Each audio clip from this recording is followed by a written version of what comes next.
Hey, this is Nitin from Tech Season. How are you guys? So today I recorded this video to show you that how we can connect the Bitbucket pipeline with the Salesforce org to deploy the code and metadata. So what I have done that I have divided this video into the basically I divided this topic into the three videos. In the video one or the day one, we will set up some software and then we will create a certificate through on the local machine. In the day two, we will use that certificate to set up an app into the Salesforce org, and then we will connect our local machine with the Salesforce org through the command line, and then we will deploy the code from the local machine to the org through the command line.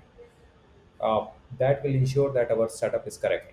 Now, in the video three, the day three, basically, we will set up a Bitbucket, and then we'll write a quick pipeline to connect with the org and deploy the code through the Bitbucket pipeline to the org. Right. So that's how this three videos are will be created one after other, so that we can see this complex topic into working. Okay, so now in this one, as I said, that we need two softwares. First one is Salesforce CLI, another one is OpenSSL. So Salesforce CLI is a command line interface. It has a lot of commands, and we will use these commands to connect with the org as well as to deploy the code from local machine to the org. So that's why we need a CLI, and OpenSSL is required to create a certificate because it is required to make a connection between the local machine and the org, as well as when we will have a Bitbucket pipeline. So Bitbucket pipeline and org also required a certificate. So that's why we need these two softwares. So when you will, oh, give me a second. Okay, so when you will open a browser and let's say you type sfcli. So here, if you go here, then you can download your Salesforce CLI based on your machine. Once you will download the installer, you will be good then. Now, same with the OpenSSL. And one second, if you will come and type the Salesforce hyphen version, if your once your CLI is installed, you should see your Salesforce CLI version here. So that will confirm that you have a Salesforce CLI now. And if you have open SSL, then what you can do that you can type which open SSL, and it should show you the open SSL directory. That will confirm that yes, you have open SSL. If you do not have, then you need to download the open SSL. Okay, so if you click open SSL, and then you will download the right installer for you.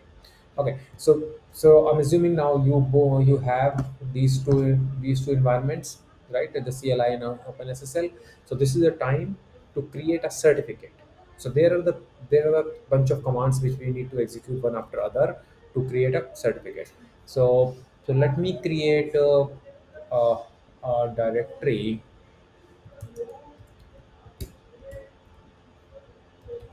uh, mkdir keys.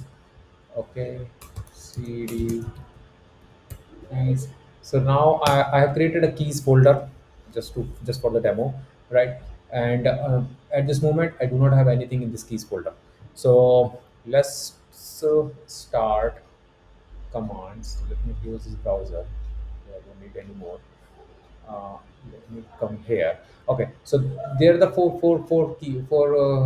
commands. So let's copy this command first, and I will paste these commands into the comment section so that you can have it. Okay, so now here if you'll see in this first command, it will generate pass.key, right? So here we need to give some password. So let's say I give text Caesar. Okay, so this is the password which I'm giving, and I'm saying that okay, and you can provide your key name here. So right now it's the server.pass.key. Or for example, I say server tc.pass.key. So and then hit enter. So it has created. the server.pass.key, if I do the ls, so now my server tc.pass.key has been created. So this is the first command which I have executed. Now in the second command, it will I need to create a server.key with the help of the server.pass.key. So input will be server tc.pass.key, and output will be server tc.key, right? So let's copy it here. Again, I need to give some password. So let's do the same password, like Caesar, and it here, since I have given server tc, so server tc.pass.key will be input and server tc.key will be the output. Now if I'll do the ls, so my server tc.key and server tc.pass.key has been generated. If you want, you can delete the server tc.pass.key because it is not required anymore. Um, but it's up to you. Now let's move to the third command, and the third command is OpenSSL. This one here, server tc.key will be the input, and server tc.csr will be the output in this command. So it's pretty straightforward. Uh, so let's quickly server tc.key and server tc.csr. Okay, so let's hit enter.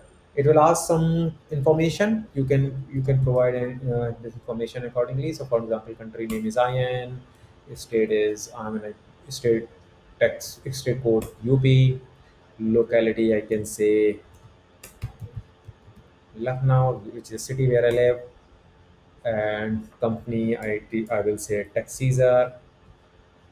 Unit name is ID. Again, it's up to you whatever you're giving, because it does not have any relation with the Bitbucket pipeline or code deployment. But common name you can give any name. I'm just giving ID. Email address. I can say Nitin dot Virgo at gmail.com. If I want to give any password for a certificate, I can give, but right now I'm not giving, so I just hit enter. Okay, so my key has been created. So if you see it here, server tc.csr has been created now. So my third key has been created. So last command which I need to execute, which is this one. Here, it will take an input of CSR as well as input of the dot key, and then it will create dot CRT. And the CRT is required when we will create an app in org. Key is also required. So uh, why it is hanged? Okay. So let's copy this here in this one, server TC or CSR, server TC.key, and then server TC.crt. Okay, so let's hit enter, and it has generated my certificate. Okay, so if I will click ls, so my four cert all four has been created. First one was pass.key, and then with the help of pass.key we created dot key. With the help of dot key we created csr, and then with the help of csr and dot key we created the dot crt. So my certificate is ready. It's a time to move to video 2, where we will use this CRT to set up an app so that we can connect our local machine with the org. Okay, so yeah, so thank you for watching my video. Please watch the video 2 as well, so that you can see that how we are using this certificate and connecting the local machine with the org to deploy the code. Thank you very much. Bye bye.